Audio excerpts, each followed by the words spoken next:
ഹൃദയ ശസ്ത്രക്രിയാ വിദഗ്ധൻ ഡോക്ടർ MS വല്യത്താൻ അന്തരിച്ചു. മണിപ്പാലിലായിരുന്നു അന്ത്യം. ശ്രീ ചിത്ര തിരുനാൾ ഇൻസ്റ്റിറ്റ്യൂട്ട് ഓഫ് മെഡിക്കൽ സയൻസസിന്റെ സ്ഥാപക ഡയറക്ടറും മണിപ്പാൽ യൂണിവേഴ്സിറ്റിയുടെ ആദ്യ vice ചാൻസലറുമായിരുന്നു.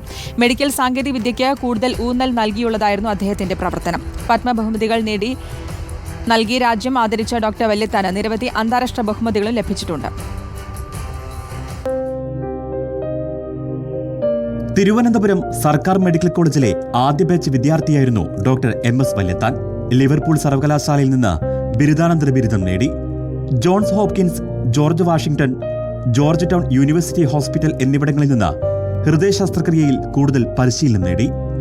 1976 Shri Chithra Thirunal institute of medical science ആശുപത്രി തുടങ്ങാൻ സംസ്ഥാന സർക്കാർ തീരുമാനിച്ചപ്പോൾ അതിന്റെ അമരക്കാരനാക്കിയത് MS വല്യത്താനെയായിരുന്നു.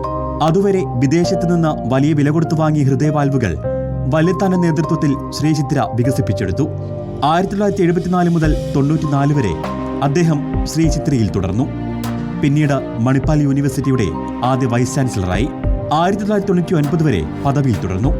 പിന്നീട് ആയുർവേദവും അലോപ്പതിയും സമന്വയിപ്പിച്ചുള്ള ചികിത്സാരീതിയുടെ പ്രചാരകനായി. പതിറ്റാണ്ടുകൾ നീണ്ട സേവനത്തിന് രാജ്യം അദ്ദേഹത്തെ പത്മ ബഹുമതികൾ നൽകി ആദരിച്ചു. രാജ്യത്തിനകത്തും പുറത്തുനിന്നുമായി നിരവധി ഓണററി ബിരുദങ്ങളും ഫെലോഷിപ്പുകളും പുരസ്കാരങ്ങളും അദ്ദേഹത്തെ തേടിയെത്തിയിരുന്നു. Kozhikode Kerala school of mathematics തുടങ്ങാനോ സംസ്ഥാന ശാസ്ത്ര സാങ്കേതിക കൗൺസിലിന് കീഴിൽ വിവിധ സ്ഥാപനങ്ങളെ ഏകീകരിക്കാനും പരിശ്രമിച്ചിട്ടുണ്ട്. ഇന്ത്യൻ അക്കാദമി ഓഫ് സയൻസസിന്റെ ചെയർമാനായിരുന്നു.